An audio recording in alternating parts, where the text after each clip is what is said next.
Sócrates en la pedagogía. Si vamos a hablar de Sócrates, tenemos que hablar de su vida. Y empezamos con que fue un filósofo griego nacido en la ciudad de Atenas en el año 469, de una familia de clase media.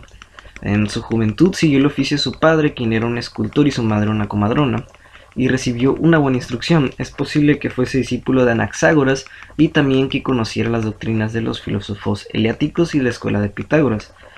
Sirvió como soldado de infantería en las batallas de Samos, Potidia, Delio y Anfípolis, episodios de las guerras del Peloponeso, en que dio muestras de resistencia, valentía y serenidades extraordinarias. También cabe recalcar que con los bienes que le dejó su padre al morir, pudo vivir modesta y austeramente, sin preocupaciones económicas que le impidiesen dedicarse al filosofar. Se tiene por cierto que Sócrates se casó a una edad algo avanzada con Xántipa, quien le dio 2 hijos y un hijo. En cuanto a su apariencia, siempre se describe a Sócrates como un hombre rechoncho, con un vientre prominente, ojos saltones y labios gruesos, del mismo modo que se le atribuye también un aspecto desalineado. De forma contraria a la de los sofistas, que solo llegaban al conocimiento mediante las palabras, Sócrates tenía un sentido de interioridad muy profundo. Reflexionaba mucho para inculcar la reflexión en otros, algo común en los trabajos de Sócrates. Sócrates de maestro. Sócrates decía que para llegar a la formulación de la verdad se necesitaba el diálogo denso y preciso, e impulsa a sus discípulos a dialogar, a reflexionar y a pensar por sí mismos, algo que más adelante le trae problemas. Sócrates tenía la costumbre de no responder a las dudas de sus discípulos y de responder con preguntas. La cuestión moral también era parte de sus enseñanzas. Él piensa que el hombre no puede hacer el bien si no lo conoce, es decir, si no posee el concepto del mismo y los criterios que permitan discernirlo. Él tenía el método para alcanzar el conocimiento, la ironía socrática, la cual consistía en hacer que el interlocutor se confiese ignorante, lo que es el primer paso a la sabiduría, entender que nunca se sabrá todo y reconocerlo.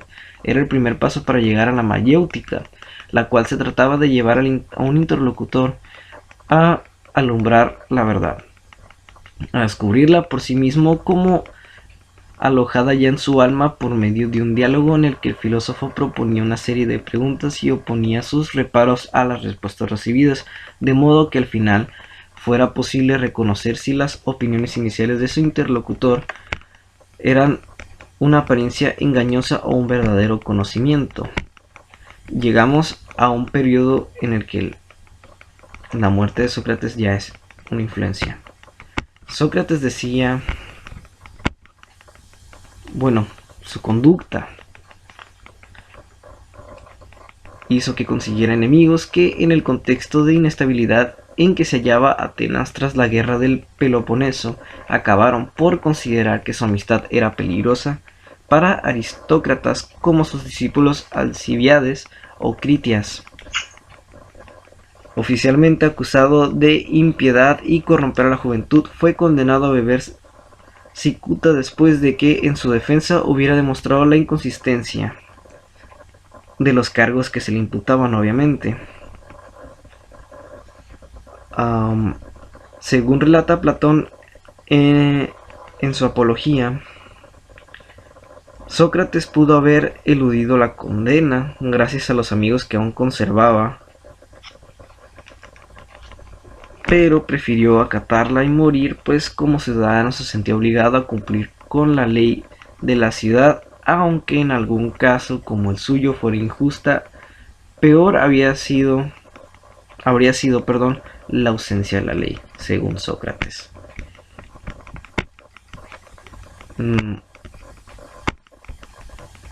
La serenidad y la grandeza de espíritu que mostró en sus últimos instantes están vivamente narradas en las últimas páginas del Fedón. Se relata que durante sus últimos momentos pidió tener una última charla con sus amigos y sus discípulos acerca de la inmortalidad del alma, y terminada dicha charla bebió tranquilamente de la cicuta, muriendo así en 399 a.C. Y llegamos a la parte final de mi exposición, que es la conclusión. La conclusión consta en decir que el legado de Sócrates para la pedagogía podría ser que nunca sabremos lo suficiente y que debemos reconocerlo para llegar a la verdad. Y tal logro era un punto esencial. No puede enseñarse algo a quien ya cree saberlo.